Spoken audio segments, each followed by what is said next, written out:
And guys, we put out on the Fishful Thinker Facebook page, if you were going to sit in the boat with a senior lure developer like Dan here, what questions would you have? So I'm going to throw a couple of these out here and see, and one of them I think is classic because we've been talking about this particular bait so much over the last couple of days because we've been pounding fish with it.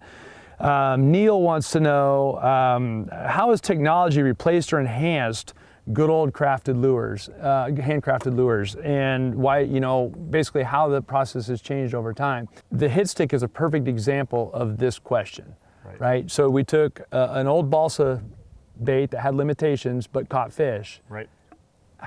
What technology, in a nutshell, a brief nutshell, how does that, you know? Okay. How do you beat something a guy carved years ago with technology? Number one is we're making it more consistent. We have a precision molded plastic part, two-piece plastic part, precision welded, precision components. Everything weighs exactly the same. Everything's locked into the same position, so you can feel confident as an angler that you're gonna take that bait out of the package and it's always gonna perform exactly the same. And we've dialed in the actions. I think the biggest technology is us doing our research and integrating that into the bait.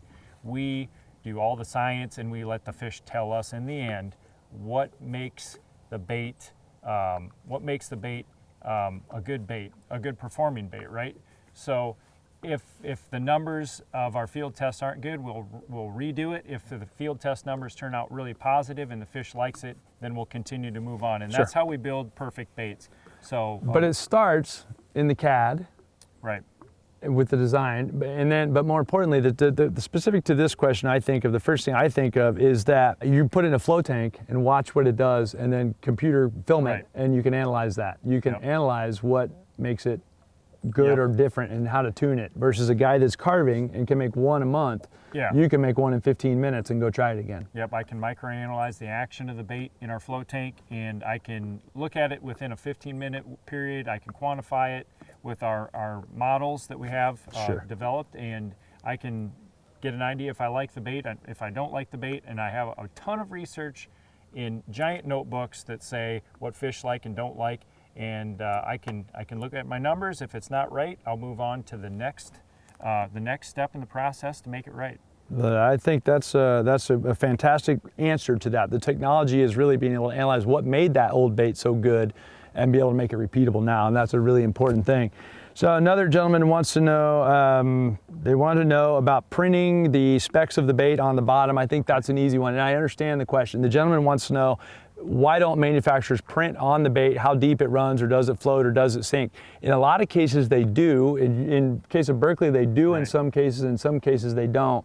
The obvious answer is do the same thing you as a bait developer does when you throw the package away, is take your little Sharpie and write it on the bottom of the bill, and it'll be there when you need it, right? If the manufacturer didn't. Now, I think the reason, and we talked about this question ahead of time, the bait's gonna dive different depths based on how far you threw it, what line you had it on, how fast you retrieve it, and things like that. So it's sometimes not a standard answer. You might have to develop that yourself based on how you present the bait, but I think I get where he's going with it, but really the right answer is write it on there if it's not already. That's right. Correct? Okay. Let's look down here. Gentleman wants to know, why don't we make tunable jerk baits where you can add BBs to them and make them tunable?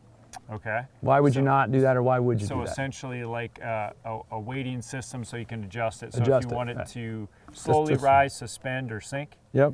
That's kind of what I get out of that. Yeah, right? agreed, yep. Okay. There have been some prototypes that we've developed like that. We have not come to market to that. But basically, we've played around a lot with jerk baits. The key is, I think, is you want the best bait out of the box without the angler having to tinker with it. It's not popular from our research that a lot of anglers like to tinker. Right. They like to grab the bait and know it's dialed in, and it'll catch fish from the very beginning to end. And it's a great idea. And you know, I as a lure designer myself like that kind of stuff. When I used to make wood baits, I'd mess around with stuff like that. But when it comes to production baits and for the mass market, people like baits that are simple, out of the package producers. I think that's understandable. And the other answer I'll throw out there for you, Guy, is sticky lead. They make sticky lead for golf clubs. They make sticky lead for other stuff. Little pieces of that, keep it in your box. I have some in my boat all the time. It's in my jerkbait box. If the water's real cold and your bait's floating, put a piece of lead on the bottom. Water gets real warm and your bait's sinking, take the lead off. Easy peasy to fix it. It's just not done from the factory. Plus, I think it's a good way to let water in a bait. When you have a hole to put BBs in it, it's a good way to let water in and ruin the whole thing. So there's that as well.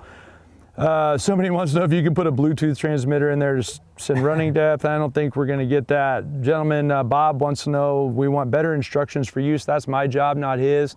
There's typically instructions on the back of a lot of the Berkley baits, a lot of the Johnson baits for sure. Yeah, we definitely try to put that. And some of that. Toby wants to know how he gets your job.